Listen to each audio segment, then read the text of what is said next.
People's Republic, but much more. What is Cherub? Cherub is a branch of British intelligence.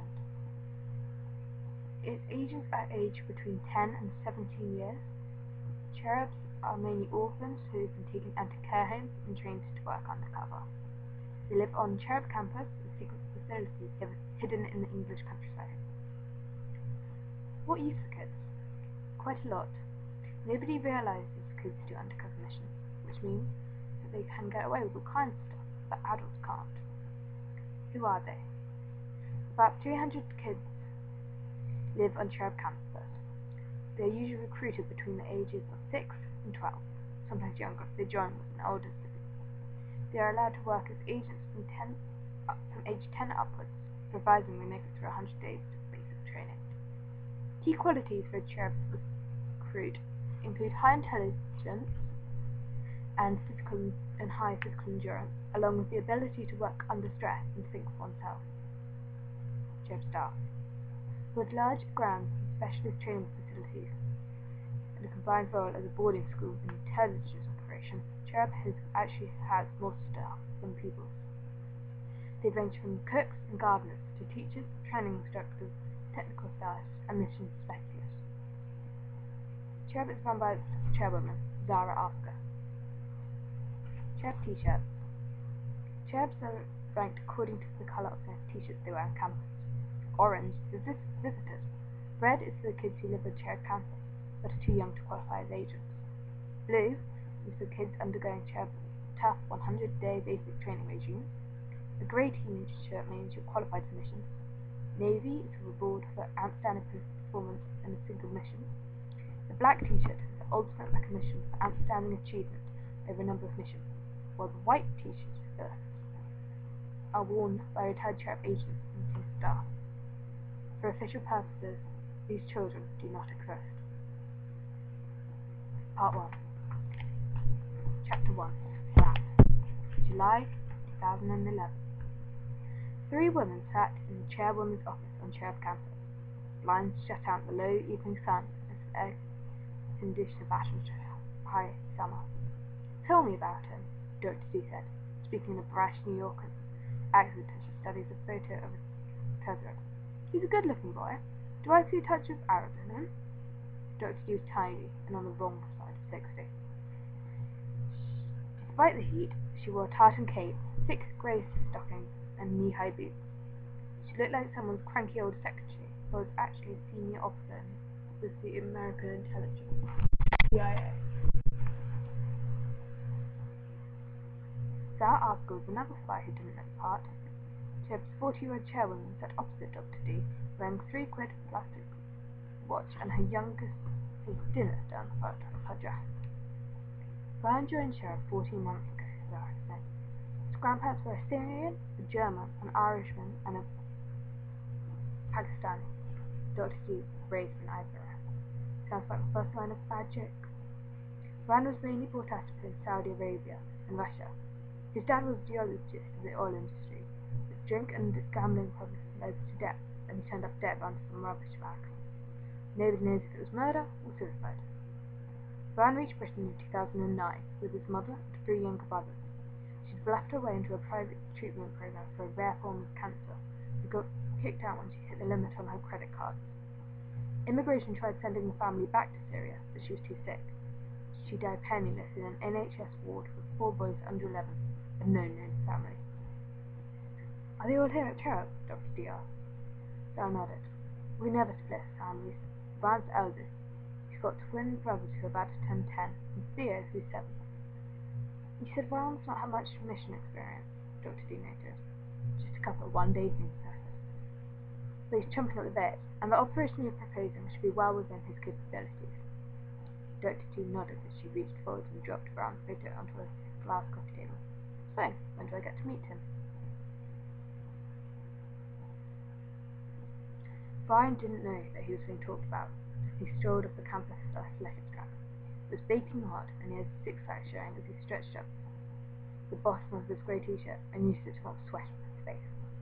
The 12-year-old was muscular, but not bulky.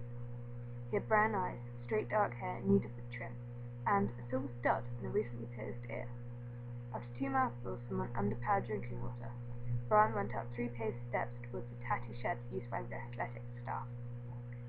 It was gloomy inside because the frosted window was boarded following an encounter with a football. There was nobody home, but the coach's smell lingered in tracksuits and musty all-weather gear on the wall hooks. A clipboard on the window ledge bulged with crumpled forms. You could flip back and read through 4 months of minor crimes paid off of punishment maps. A bead of sweat pelted the A4 pages. Brian grabbed the biro on the string and started filling the boxes in the first blank page. Time, date, name, agent number, lapse run, reason for punishment. This last box irritated Brian as he attempted to write no good reason. He had no problem accepting the tough test faced by agents who broke Cherub rules, but having to run 5 kilometers because they got sick of giggles was ridiculous, especially when other kids doing the same got off. Yawning that all night, someone irritably. Brown's heavy breathing meant he hadn't heard the going red Cherub shirt and pink nightstick out behind. He reluctantly scrawled, laughing in class, signed his name and passed over to the board. All yours, he said sourly. Brian jogged along a gravel path towards the campus's 8-story main building. The campus was dead because loads of kids were holidaying at the Cherub summer hostel. A lift took him up to the 7th floor, but he broke off before reaching his bedroom to get a drink from a small kitchen. Brian, you reek! Grace complained, wafting in front of her nose as he squeezed by. Grace was Brian's age, but a full head shorter.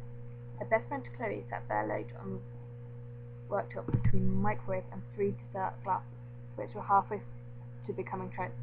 The vibe was awkward because Grace was the closest Brian had ever come to having a girlfriend, and the weakest end of holding hands over silences had ended with Grace loving macaroni cheese at his head.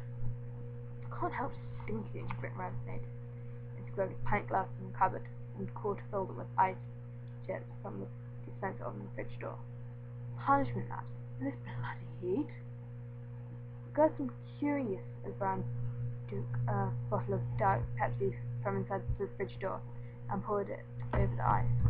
As he gulped this, Grace bashed up his pink wafer biscuits before sprinkling the crumbs over custard in the dessert glass.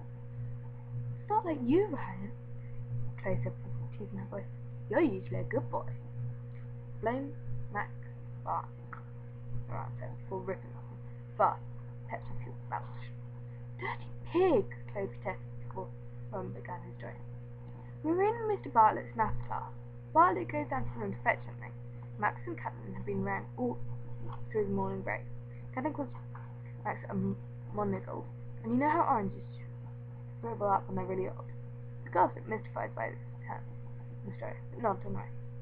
Max has got untold crap in his bag, Brian said. I mean, he's had the same school bag for years, and I don't think he's figured it out once. It's not tissues, socks, sleeves, pens, basically a biohazard. So he reaches down his bag, comes up with this shrunken orange, that fuzzes pinball ball. He throws it really hard at Catelyn. She dives on the way, tilts off her chair, and bops her head when he steps behind her. The orange whizzes on, it hits the hand of cup of Mr. Bartlett's desk. Max throws so hard, the dried eye explodes, and the mug does a little pirouette before touching over. Earl Grey tea, or Mr. Cup, it goes everywhere, all over Bartlett's paperwork, and the desk drawers open, so it's running in there. Hole punch, staple gun, calculators, a whole pack of square paper, and an exercise book. Bartlett goes back inside.